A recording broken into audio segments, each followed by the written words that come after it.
Hello students, we're going to start with the new chapter cell, and in this chapter we'll be learning about the cell, its discovery and the cell theory. We all know that cell is a structural and functional unit of life. It is the smallest part in our body.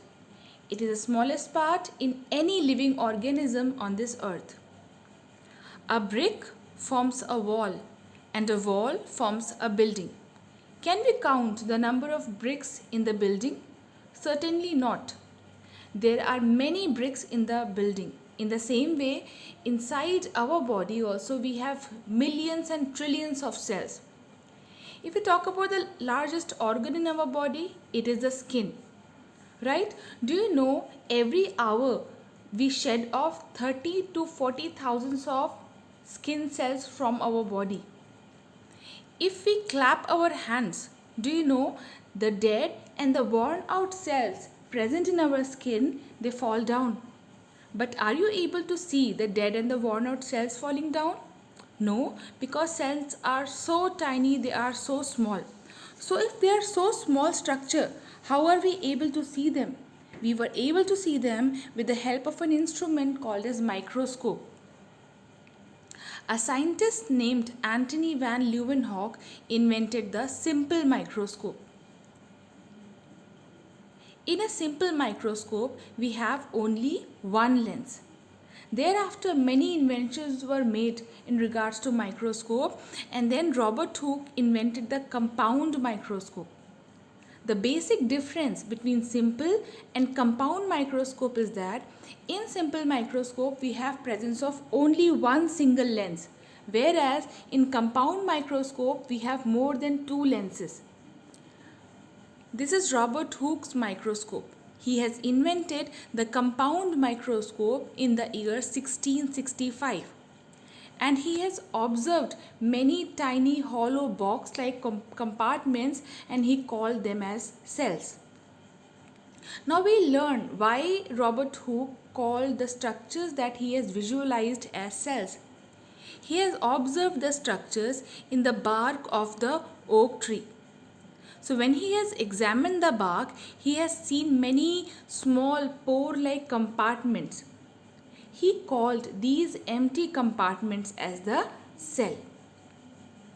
Right? So now we are going to learn about the cell theory. Two scientists named Schleiden and Schwann, they have given the cell theory. The first postulate of cell theory states that cells are the structural and functional unit of life. Everyone might be knowing about this fruit. This might be your favorite fruit. So mango seed gives rise to a mango tree, or it gives rise to a neem tree. Certainly, if you're going to plant a mango seed, it is going to give you a mango tree only. It will never ever give any other tree or plant. So cells are the structural unit. That means every cell gives rise to a particular and specific structure. The structure is not ever going to change. So the first point is clear to you that cells are structural unit of life. Every cell is going to give rise to a specific structure. Now coming to the second part of the first point, cells are the functional unit of life. If we talk about the functions of root and the functions of the leaf, the cells present in the root, they are going to perform the functions of root, that is absorption of water and minerals from the soil. And the function of all the cells present in the leaf would be the same, that is photosynthesis. Have you ever heard that root and leaf, they have interchanged their functions? Leaf has started absorbing water and the roots have started performing photosynthesis. Never. That means a cell has a specific function. So the first point is clear to you that cells are the structural and functional unit of life. The second postulate of cell theory states that new cells arise by the division of pre-existing cell. Right? Here we have the first parental cell, cell number 1. It divides and redivides to form the two new daughter cells. Right? So here cell number 1 has divided to form cell number 2 and cell number 3. So here cell marked as number 1 is the pre-existing cell, and the new cells, they are cell number 2 and cell number 3. So the new cells arise by the division of pre-existing cells. So what is happening in this diagram is a cell division. The pre-existing cell is dividing to form two young small daughter cells. So these are the two postulates of cell theory given by Schleiden and Schwann. The first postulate states that cells are the structural and functional unit of life, and the second one states that new cells arise by the division of pre-existing cells. See, all the living organisms, they are categorized into different parts or different classifications they have. So the first classification is on the basis of the number of cells.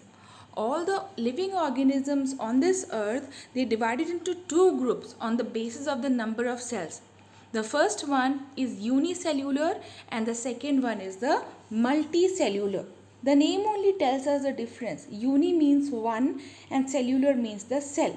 So if an organism has only one cell, the organism is called as unicellular organism. The second one is multicellular. When an organism has more than one cell, it is called as a multicellular organism. Right? So the example of unicellular organism is Escherichia coli, which is a bacteria, and the second picture is that of an amoeba. They both are unicellular organism.